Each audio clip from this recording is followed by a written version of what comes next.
The Handkerchief by Great 78.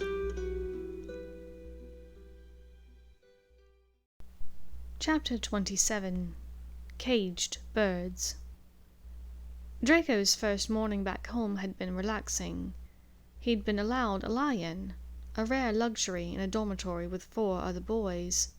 Even on the weekends, Vince's snores grew louder as the sun filtered through the window of the lake outside.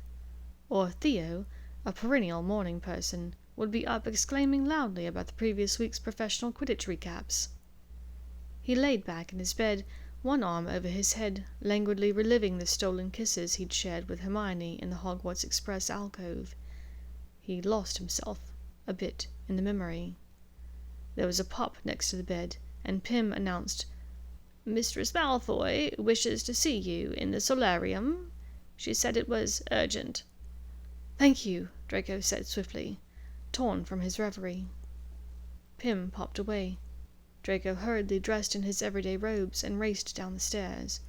It was mid-morning, and his father was likely out of the house. If his mother wished to see him urgently, it might be something she didn't want Lucius to overhear. "Mother, you wish to see me?" he asked as he crossed the threshold of the French doors into the solarium.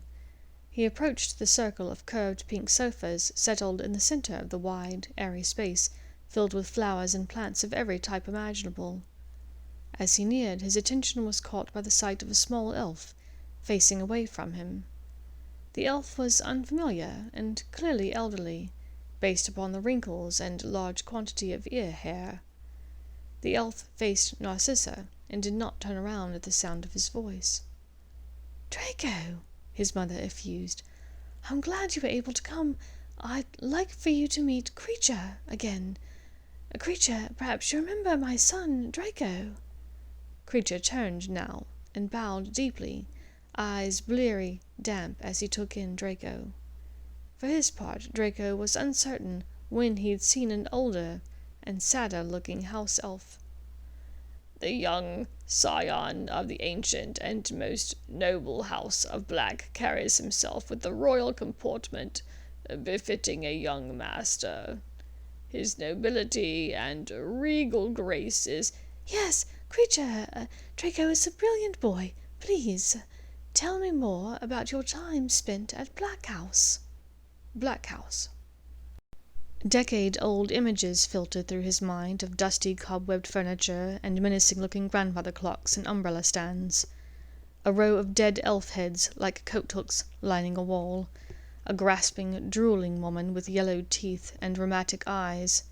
It had all been too disturbing for a young child that was easily frightened. Creature hesitated, clearly magically bound against revealing too many details.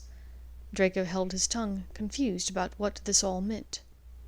"Oh, my mistress would be so ashamed if she were to see the filth that Master Black allows into her house. Mudbloods, traitors, half-breeds, werewolves." Who was this Master Black? A few years ago, his mother had told him that when he was 17, he would become Master Black, as the oldest free male member of the Black family. Yet now apparently this wasn't right. Surely it wasn't Sirius Black. Draco assumed he was on the run, not holed up in the ancestral home. The last time Draco read an article mentioning him, they thought he was in South America. "You mentioned a few guests in particular. Can you tell me who they are again?" Narcissa inquired kindly. "Master has let in Harry Potter and his mudblood friend." "Hermione Granger." Draco spoke her name quickly. "She's in the Black House. Is she safe?" Draco knew she was meeting up with the Order, but he had no idea that the meeting was in the old Black family manor. Creature nodded, but appeared unable to say much more than he already had said. "Harry Potter cares for my master very much, and my master cares for him above all others." "But the girl, Hermione, you've seen her there too?" "Yes. The mudblood scum tries to be Creature's friend, but Creature wishes the mudblood filth would be gone." "Creature!" Draco's voice was angry, harsh, authoritative. It honestly almost surprised even himself, as both Kreacher and Narcissa startled slightly. "I order you not to call Hermione filth, or scum, or mudblood, or any other derogatory term. She is to be treated with the respect befitting a witch." Draco had no idea if he could order this elf to do anything, but he was not going to stand by when Hermione was being treated so foully. "Draco," this time it was his mother who spoke, "if he begins calling her by her name, or even the term Muggleborn, someone will notice and ask him who told him to say those things. I'm sure that others in the house have told him this before, but clearly he's still doing it. If he suddenly follows your orders, that may appear strange, and he has to go back there without it seeming suspicious that he was gone." "Fine. But you will not call her scum, or filth. Do you understand me? Why is he here, anyway?" Draco asked. "Elf, who sent you here?" "My master told me to get out, so Kreacher did as he was told. Kreacher came to see the only mistress of the ancient and most noble house of Black, of whom Kreacher knew the whereabouts. Mistress Narcissa's name is still on the family tapestry. Mistress Andromeda is banished, and Mistress Bellatrix is missing." Mistress Andromeda. This had to be the Aunt A of Draco's storybooks, and Bellatrix, the one Neville hated and feared. "Bellatrix is stuck in Azkaban, thank Merlin," Draco muttered, and Narcissa turned sharply to him. The elf likewise turned, bowing deeply to Draco once again. "Kreacher thanks young master for his most valuable assistance." And with a pop, Kreacher had disappeared. "Hold on. What assistance?" Draco looked at his mother, confused panic on his face as he stared at a mirror image of the same emotions on his mother's face. "You know who Bellatrix is?" she asked in shock. "And you told him where she... Oh my God, Draco! I think he's going there." "Who is going where?" Draco asked, panic rising in his chest. "Kreacher. He said Bella was missing, so he couldn't go to her, but now..." Draco sat heavily on a pink sofa, head spinning. "Mother, I need you to explain several things to me right now." And with a look of dread and foreboding on her countenance, Narcissa began to speak. One of their own elves brought brunch to the solarium. Draco may have picked at a few things at his mother's insistence, but he was too worked up to eat much as he listened to his mother's explanations. This whole situation was messed up, and it sounded as though Draco had made it infinitely worse by mentioning Bellatrix's location to the half-mad elf who had shown up unexpectedly. "But the Dementors are in charge in Azkaban. No one can get out," he pleaded with his mother. "Sirius got out. I knew Sirius as a child. He was boisterous, a lot of fun, good-hearted. I don't know what happened to him to change him, or even if he was guilty of all those murders, but he managed to escape. Bellatrix is, to be frank, insane. If she can find a way, she will do the same. She was boisterous as well, but never in a fun, loving way. I remember my poor bird, Seraphine. I was only 6, and I got Seraphine for my birthday that year. Andrew was about to turn 8. Mother and father were going to get her a bird like Seraphine as well, so they could keep each other company in the cage. Seraphine was lonely and would sometimes cry, it almost seemed. The sound of a pining bird can be so haunting, you know? But a week before Andrew's birthday, Bella, she put on father's dragonhide boots so that her feet would be larger and stronger, and she held the bird down, and she..." Here, his mother began to cry and heave so hard that she could not finish the story, much to Draco's gratitude. He had heard enough, and did not want her to finish. His mother sobered enough to speak. "After that, there was no way that Mother and Father could get another bird for Andry, or another one for me. They were afraid she would do it again. She was only 10. By the time she was 12, after her first year at Hogwarts, she had moved on to stray cats and rabbits, but she wasn't so kind as to do it quickly. Sometimes at night she would brag about keeping them for days, caged out in the stables, torturing them. After that, Draco could not eat, and his mother did not force him to. His dreams that night were filled with crying birds and rattling cage doors. Hermione wrote that the Weasley father would recover. Draco was glad to hear it.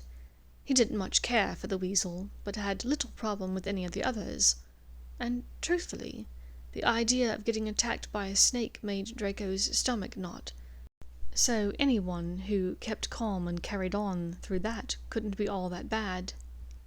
He was uncertain what to write to Hermione about the encounter with Kreacher. On the one hand, Kreacher had told them nothing about the Order, other than to confirm that Sirius was working with them, a fact they had already deduced from other incidents, and that the Black House was being used to house Order members. Whilst this was interesting information, it was of no use to them.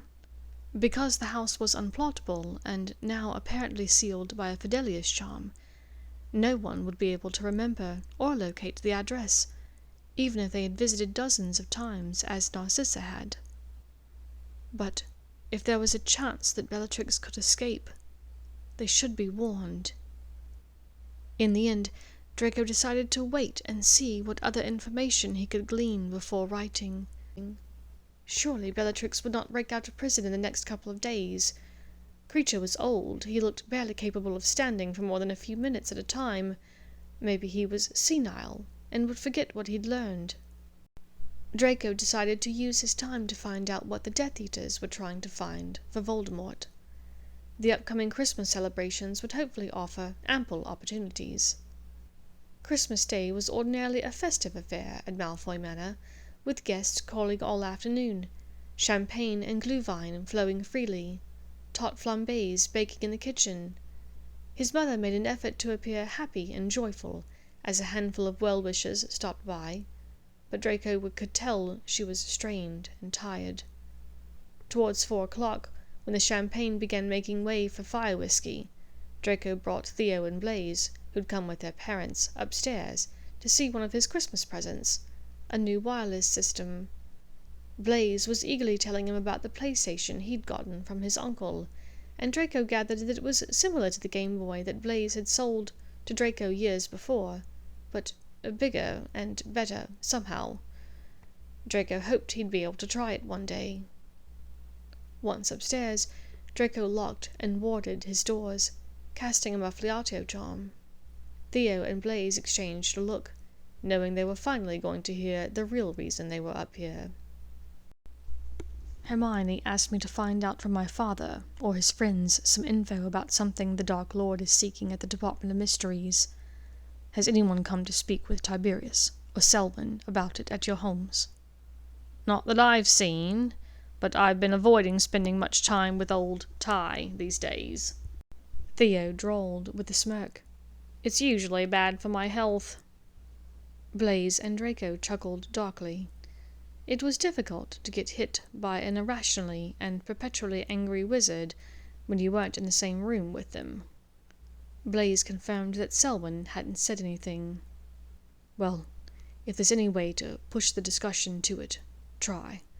I don't know what it is, and I don't know if their side knows either, but he's searching for it, so it can't be good if he gets it. What does the Department of Mysteries have that this guy wants? Don't they mainly study unknowns, intangibles? Blaise mused thoughtfully. I'm honestly unsure, Draco answered.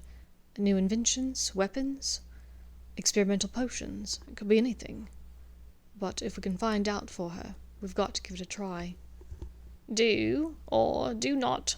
There is no try," Blaise said in an odd voice. Draco gave him a confused look. "You can't be breaking into the fire whiskey before the parents clear out, mate, or you'll get us chucked out." He shook his head at the wizard. Tonight was not the night to get a coherent thought from Lucius. There was much discussion about how much better things had been years before, when the Dark Lord held more power, how the future was in their grasp. There were names of people mentioned that Draco hadn't heard before. Weasley's father was mentioned in passing, but only that he'd gotten what he deserved, sticking his nose in where it didn't belong. Draco tried to follow up and ask what had happened, but Nott and McNair began yelling over each other, arguing about an old Quidditch match, drawing in the other men, and the chance was lost. Eventually, the ladies left for the solarium, the men for Lucius's study, and the handful of teens were left to finish off the nearly empty bottles of champagne and glühwein. Pansy snuck away with Warrington to the gardens. Draco hoped he knew what he was getting into. Flint led Tracy to a sitting room nearby, and Millie and Greg simply snogged on the chaise in the far corner of the room, not seeming to care who saw them. Vince, Adrian, and Thad left for the kitchens to find another tart flambé, leaving Draco alone with Theo and Blaise by the fireplace. "Did you hear anything?" Draco asked quietly, so as not to disturb the kissing couple in the corner. Not that they could have heard anything but each other over all of their groaning and slurping. Theo just shook his head, but Blaise tilted his head from side to side, to indicate that he wasn't sure. "I didn't hear anything, but Avery seemed to be thinking very hard about something when your father mentioned the future. It was as though he was trying to figure something out himself." "The future? As in divination? Do they have seers in the DOM?" Draco mused. "Probably. You should ask Trelawney when we get back, mate. Ask her to gaze into your crystal balls, if you know what I'm getting at." Theo snorted in laughter at his own joke, the glühwein having a rapid effect. Draco shot a well-aimed stream of water at Theo's chest. "Shut your mouth, you filthy wanker," he retorted, then joined Theo and Blaise in laughter. "Although, she's got about as much chance of telling the future from my balls as she does from hers." The three boys roared in laughter, a moment of hilarity passing between them that, sadly, seemed only too rare nowadays.